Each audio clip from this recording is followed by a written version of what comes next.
Hi everybody, Rob here from the Oyster House Boys, and welcome to this video where I'm just going to do an ambient generative patch live. So I don't know what I'm going to do yet. I haven't thought about it other than a general kind of tone. This is going to be kind of one of those traditional what you get from a lot of the mutable instruments kind of sounds. So I'm not going to warp them or play with them too much. I'm going to use the Roland System 500 just to do some of the kind of the deeper, dronier bass lines. The reason I'm doing this is because this case is about to be changed. I've got loads more modules here which currently don't have a home or don't have a home in the way I want them. And I've got a second one of these cases, this size, which is a 208 HP case. So I'm going to have the pair of them. I need to rearrange this shelf or find a better way of doing these videos because this one will be up here. So I'll move the Erica synths. I might drop this shelf down a bit, move some of these magazines. Anyway, that's beyond the point. So we've got marbles, plats, rings. I've just added tides, which is what made me think about doing this video. Before I start messing with this too much, I thought I would just run through it. I've got a 2 HP buffered mult, which is a tiny little module, but really, really important if you want to be able to give a similar feed. So if I want to take pitch information from marbles, say, and I want to keep that pitch accurate between two different noise sources or sound sources, then a buffered mult's the best way of doing it. You can't use a non-buffered mult because you get fluctuations in the voltage. Clouds, warps, veils. I've got the Roland System 500. All of them except the 572, which I took out just because I haven't been using it very much with this particular setup. My favourite filter, which is the state variable from Pittsburgh Modular. And then I've got kick, snare and hat from 2HP. I've got the divkid ochd or ochd, a summing, a unity mixer from 2HP. Oh no, that's from IntelliGel, sorry, which I probably won't use this. I use that mostly for combining my drum sounds. And then I've changed the A38 Dopefer mixer to an A38S stereo, which actually, strangely, gives you extra channels. Extra ability. So I was using two mixers and then splitting them into the IntelliGel outs because it has left and right inputs, but using this frees up a bit more room because I still have 4 channels on this mixer, but it lets me pan them individually rather than taking 4 channels from one mixer and 4 from another and then combine it anyway. This is a much easier way of working. So I'm not going to use the Erica synths in this particular patch. Let's get going. So I've got Logic over there on the Mac, just recording the output from here, and then my voice is just going direct into the camera, just so you know what the audio is doing. And this is coming from the IntelliGel outs. These are TRS balanced cables, and they're going into a Arturia audio fuse rack mount interface, and then directly into Logic. Okay, I also have my skiff here, which has the Metropolis as my sequence source. I have the ADAC 106, which is kind of like a mini DFAM. I've talked about this before. Really cool little, not quite drum synthesizer, but it's a good percussion sound source. Branches, divkid mutes, and Disting Mark IV, as well as the z-dsp, which I will probably use instead of clouds for like kind of those spacey reverbs, because I might use clouds in a slightly different way, or combine the two different sources together. Anyway, let's crack on. So what I'm going to do, I'm going to use marbles as my source for pitch and triggering. Now, if you have marbles rate control set to 12 o'clock, that's 120 BPM. I'm going to turn it down slightly. Everything else is set to green. Now, let's take some pitch information first of all. So I'm going to take X1 and I'm going to put that into volts per octave input of plats. I'll take X2 and put that into the volts per octave of rings. That's probably worth being able to actually hear what we're doing. So let's take 2 longer cables, and I'm just going to take these straight into the mixer for now. And I'll just do a left and right pan. So let's say plats is going into left. That's pretty loud.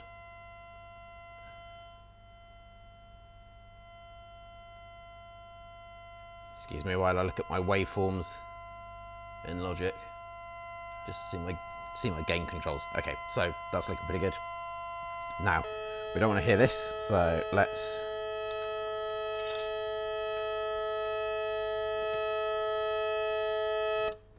whew, that's better. Okay, so I'm now using T1 to trigger plats, and I'm going to take T3 to trigger or to strum rings. Can probably now increase the volume a bit.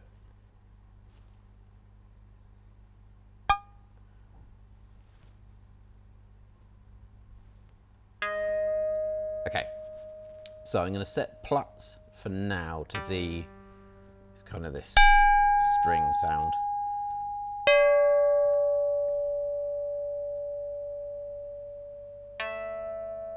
Okay, now I have Marble's steps control set to the kind of 12 o'clock point. What I want to do is I want to have that quantized down so there are fewer steps, like so. I'm going to change the spread, just going to increase that a little bit. This is currently sounding a little bit sparse, which is fine. So what I'm actually going to do is I'm going to take both of these outputs and I'm going to put them into Valhalla in the z-dsp. So I'm going to take plats is going to go into the left channel, and rings can go into the right hand channel, and then I will put them straight back out where they were, so just so we have a step of reverb between the two. Now this is set to room with the dry wet signal split 50-50. I'm going to go to cathedral.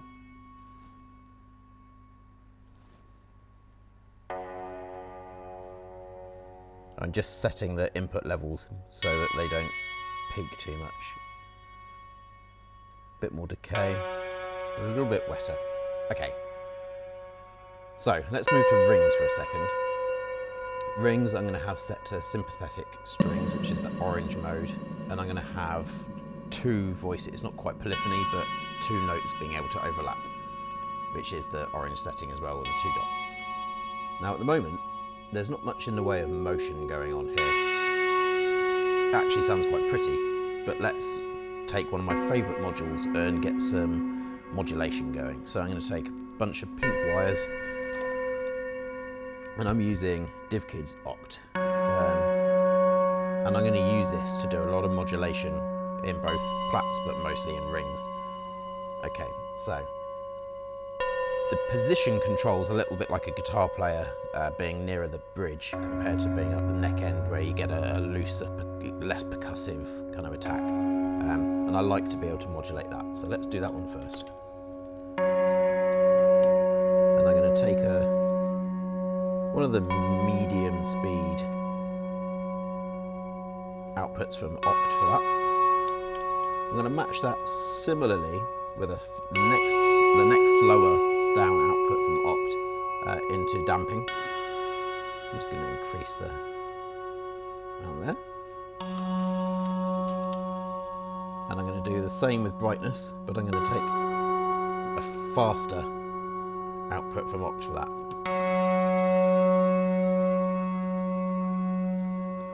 Now, we can do something similar over with the harmonics on plats. We can change those. I'm going to change them a lot faster. So this is going to be the second output down. And then the timbre, we can change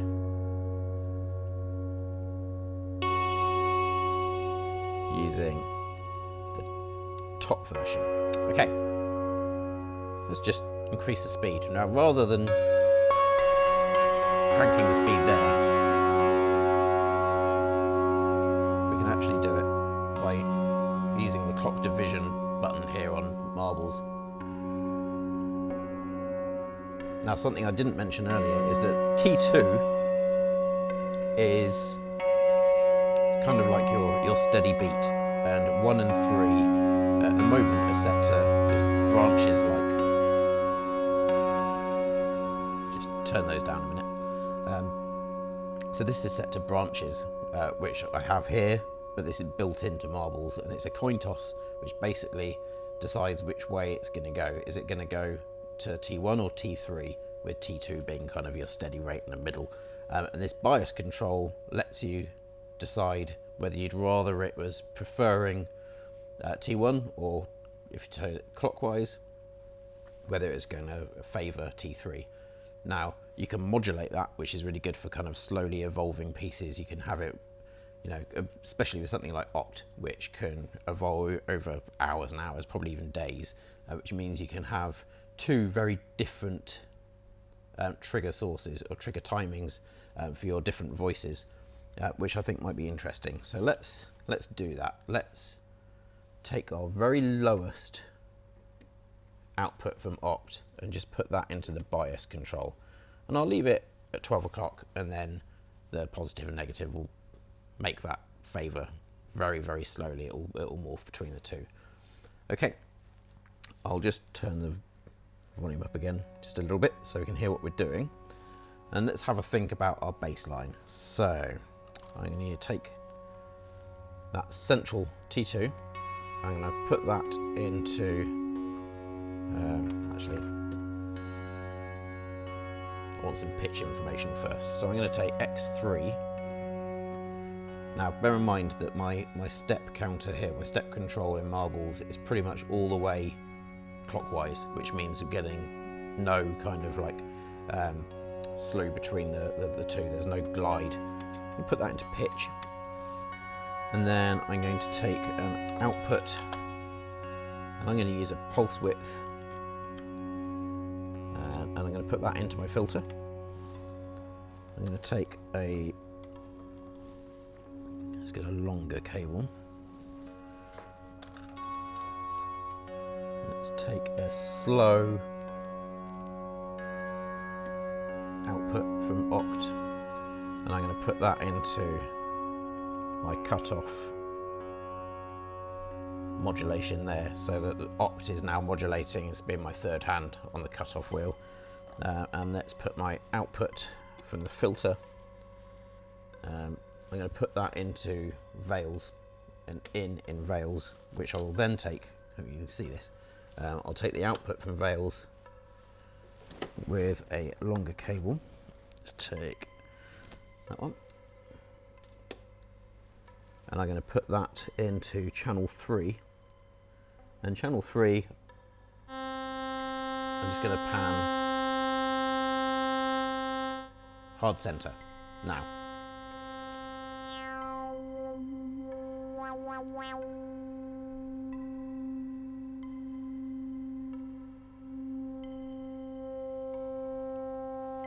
Just going to leave the cutoff at 12 and the filter or the cutoff modulation amount at 12 for now, and see how it pans out, see what it sounds like.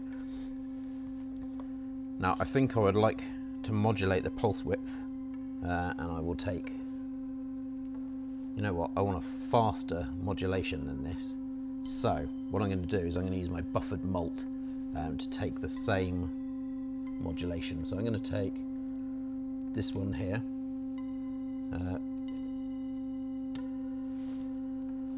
plug that into there. That one, by the way, was my harmonics, and I chose that basically on the speed. I'm watching the LEDs to see what I like the look of, and then I'm going to plug my main mult into that second output of oct, and now that second output of oct is controlling via this buffered mult both the harmonics and the pulse width modulation. Okay, I think I need a little bit more spaciness. Okay, so that sounds good. Right, what I'm going to do now is I'm going to use, to take these blue cables, I'm going to take the auxiliary out from Platts, and I'm going to put it into the right hand input of clouds, and then I'll take the auxiliary out, or the even out from rings, and put it into the left. Now, for my trigger, I'm going to take the same this bass drum kind of, or T2, I always call it a bass drum because it's that kind of like, it's that good regular rhythmic pulse. Put that into freeze, and then I'm going to take my output left and right and put them into warps, and I'm just sticking with left and right here, that's fine. And then I will take an output from here and I can put it into channel 4, which I'll centralize for now.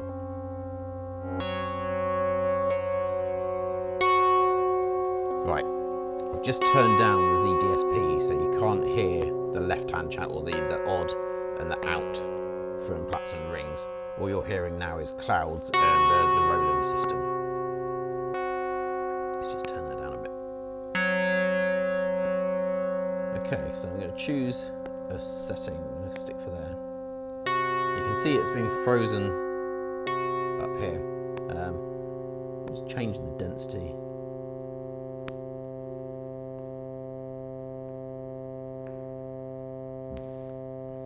Okay, so what I want to do now, I might actually take that out and put it in the tray.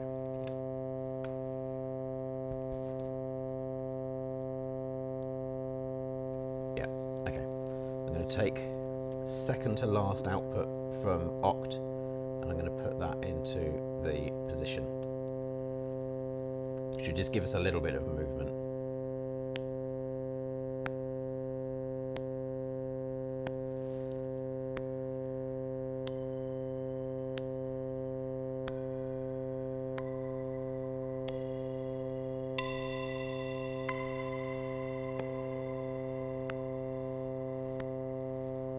Okay. Send that.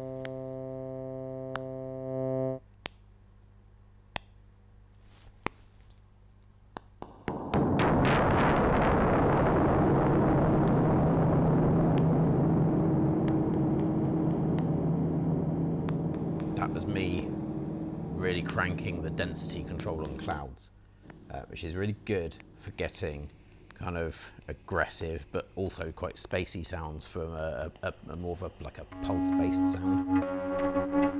Because this is taking sounds from plats and rings, they're both kind of not quite spiky, but they're not kind of, they don't have long tails. Well, rings is a little bit long-tailed because it's on sympathetic strings. I actually changed the output from plats.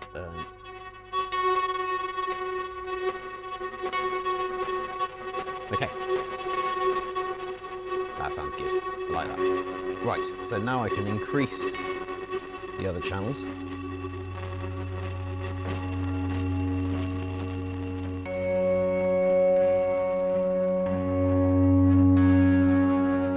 Now, I'm just going to change the stereo panning, so I'm going to take channel 1 and 2 and just pan them slightly apart, and then I'm going to do the same with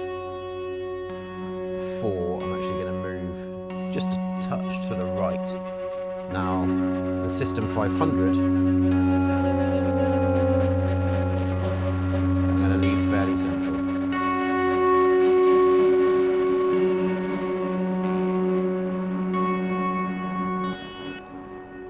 I'm just changing the z-dsp to Asgard, which has, it's not quite a shimmer, but it's got some higher end overtones which I really like. And I'm turning the tone to about 3 o'clock.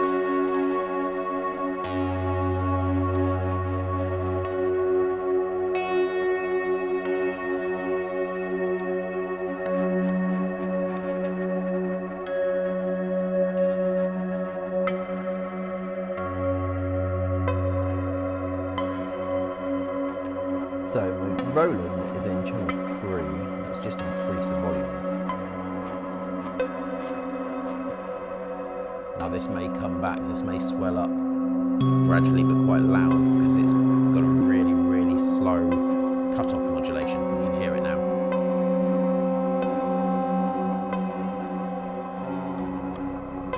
Just drop that 2 octaves.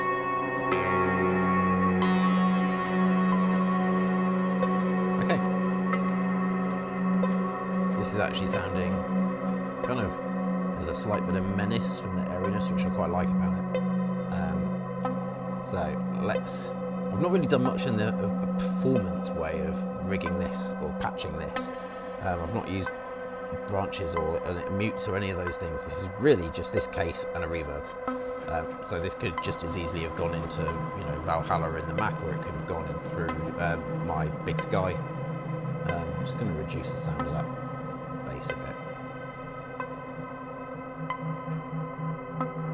And it's basically doing it all itself. So the bias here is being controlled by Oct. Let's just slow it down. So I've just put this back to the green setting on the rate control. I'm going to change the way X interacts. I'm just going to put it onto this kind of ramp up and down setting. Just see if I like the sound of it. I'm usually less fond. We've been talking about the bias control here. We also have one for pitch information. We can bias this to be triggering or favouring X1 or X3, with X2 being a constant as well. Might try that just a little bit.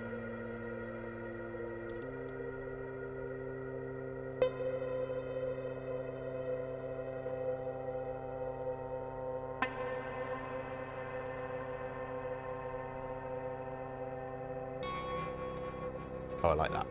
So I've put plats onto this setting here, which I think is probably also a string-based kind of synthesis.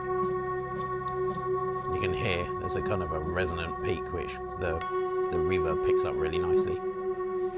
So that's basically how I patch. I just experiment. I had a rough idea of what I was going to do with this going in, and I've just walked you through my process. This is how I do it.